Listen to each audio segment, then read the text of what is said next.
ఆయన నాగార్జున గారు ఎందుకన్నా గౌతమ్ అట్లా బయాస్ చేయడం నిజంగా చాలా అంటే చాలా బాధగా ఉంది. నిన్న శనివారం చూశాను భయ్య. శనివారం మొత్తం క్లాస్ పీకే పని పెట్టుకుంటాడు, ఆదివారం ఫన్ టాస్క్ పెట్టుకుంటాడు నాగార్జున గారు. ఓకే, నేను ఇంతవరకు నాగార్జున గారిని చాలా పొగిడాను, కింగ్ అన్నాను, మంచిగా చేస్తున్నారు రోస్టింగ్ అన్నాను, కానీ ఒక్క సైడే మాట్లాడతారని నేను అనుకోలేదు. ఎక్స్పెషల్లీ అలా మాట్లాడడం నాకు నచ్చలేదు నిజంగా. బిగ్ బాస్ ఒక విషయం మన గుండెల మీద చేసుకొని చెప్పండి, వాళ్ళు గ్రూప్ గేమ్ ఆడుతున్నారు అన్నాడు గౌతమ్, తప్పే అనుకోండి, వాళ్ళ గ్రూప్ గేమ్ వాళ్ళ స్ట్రాటజీ అంటున్నారు మీరు, ఓకే ఐ యాక్సెప్టెడ్.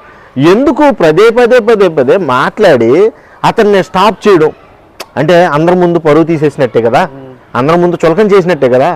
శనివారం ఏం చేశాడు, నువ్వు మాట్లాడకు గౌతమ్, సెటప్, నేను నీకు నేనేమో కంటెస్టెంట్ కాదు నాతో ఆర్గ్యూ చేయడానికి అని ఇద్దరే తిట్టాడు. పృథ్వీని గౌతమ్ తిట్టాడు. ఓకే సర్లే, హీట్ ఆఫ్ ద మూమెంట్ వచ్చిందిలే, వీడు కూడా గౌతమ్ గడు ఓ మాట్లాడుతున్నాడులే, సర్లే ఏదో ఆపేళ్ళే అనుకున్నాం, ఓ పెద్ద మనిషిలో ట్రీట్ చేసాం.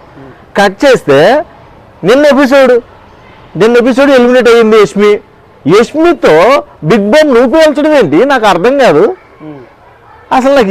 నాకు ఇక్కడ అర్థమైంది ఏంటంటే, గౌతమ్ లోపల ఉండడం అంటే ఆడియన్స్కి కాదు మీకు కూడా ఇష్టం లేదు నాకు అర్థమైంది.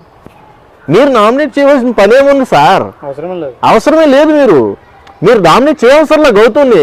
ఆల్రెడీ అందరూ ఎగనెస్ట్గానే ఉన్నారు లోపల, నామినేషన్స్లో వాళ్ళు చేసుకుంటారు. మీరు బిగ్ బామ్ వెళ్తారని నిఖిల్ని గౌతమ్ని నుంచోబెట్టి వీళ్ళిద్దరికి స్నేక్లు వచ్చినాయి కదా, ఎక్కువ వచ్చినాయి కాబట్టి వీళ్ళిద్దరిలో బిగ్ బామ్ పేలబోతుందని ఆ ట్విస్ట్ ఇచ్చి కట్ చేస్తే ఆదివారం వచ్చి డైరెక్ట్ నామినేషన్స్ అని యష్మి బిగ్ బామ్ పేలుతావా అంటే ఎవరి మీద అంటే గౌతమ్ మీద పేలుతుంది, నిఖిల్ మీద ఎందుకు పేలుతుంది? వాళ్ళ గ్రూప్లోంచి బయటికి వెళ్ళింది అంతే. నిఖిల్ అంటే ఇష్టపడకుండా ఏమి ఉండదు కదా, వాళ్ళంతా గ్రూప్ గేమ్ ఆడుతున్నారు. అసలు గౌతమ్ అలా చేసేసరికి నాకు భలే అనిపించింది. అబ్బా, నాగార్జున గారు ఇప్పుడు అంతా బాగానే ఉంది, శనివారం కూడా మేము సరి చేసుకున్నాం, సర్లే ఏదో మిస్టేక్ అయిందిలే పాపం, ఏదో ప్రెస్టేషన్లో ఈడు కూడా మాట్లాడుతున్నాడులే అని సరిపెట్టుకున్నాం. కానీ ఈరోజు ఆదివారం జరిగింది మట్టుకి నేను యాక్సెప్ట్ చేయలేను సార్. నిజం చెప్పండి సార్, నాగార్జున గారు గౌతమ్ గారిని మీరు టార్గెట్ చేశారా, హౌస్ మేట్స్ టార్గెట్ చేశారా, జనాలు టార్గెట్ చేశారా? క్లియరెన్స్. ఇప్పుడు మీరు అలా చేయడం వల్ల అతనికి ప్లస్ అవుతుందని నా ఒపీనియన్, మీరు అలా చేయడం కూడా మంచిదే అని నా ఒపీనియన్. ఎందుకంటే గౌతమ్ని ఆట చూసి అందరూ కూడా ఆడియన్స్ పెరిగారు, జనాల్లో ఆల్రెడీ సింపతి గెయిన్ అయింది. ఇప్పుడు మీరు చేసిన దానికి కూడా ఏంటి డైరెక్ట్గా నామినేషన్ పాయింట్ ఇవాళ నామినేషన్ పెట్టుకొని నిన్నే మీరు నామినేట్ చేయడం అది జనాలకి అర్థమవుద్ది.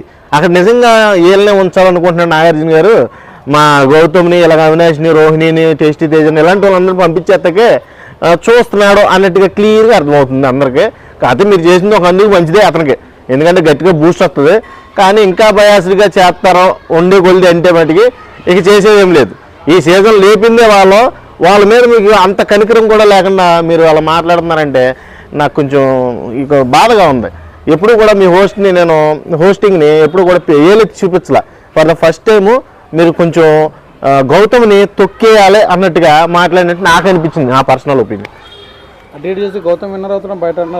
ఖచ్చితంగా ఇప్పుడు టార్గెట్ చేసినప్పుడు ఎప్పుడు కూడా ఎదురులేని మనిషి అయిపోతాడు. బిగ్ బాస్ హౌస్లో ఎవరైతే టార్గెట్ చేస్తారో వాళ్ళందరూ కూడా జనాల దృష్టిలో మంచోళ్ళు అయిపోతారు, అర్థమైందా? ఆ రకంగానే గౌతమ్ కూడా మంచి బజ్ అయితే క్రియేట్ అవుద్ది. క్రియేట్ అయ్యి ఖచ్చితంగా కప్పు పట్టుకుంటే వచ్చేసిన ఆశ్చర్యపోవసలు. నేను నిజంగా చెప్తున్నా, జెన్యూన్లీ గౌతమ్ అయితే కప్పు దాకా వెళ్తాడు, కానీ యాటిట్యూడ్ వల్ల వాడతాడేమో అనుకున్నాను. కానీ ఈ నాగార్జున గారు చేసిన పనికి గౌతమ్ ఉన్న బజ్ కూడా ఇంకా పెరిగిపోయింది, బాగా పెరిగిపోయింది. గ్రాఫ్ని పెంచేసాడు ఈయనే.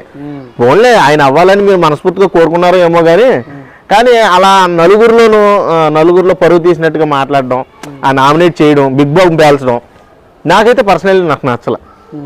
అది కొంచెం గౌతమ్ని ఆట మీద ఎఫెక్ట్ పడే అవకాశం ఉంది. ఎదిగేవాడిని తొక్కడం అంటారు చూడండి ఒక మాటలో, ఈడు ఏకంగా విన్నర్ అయిపోయి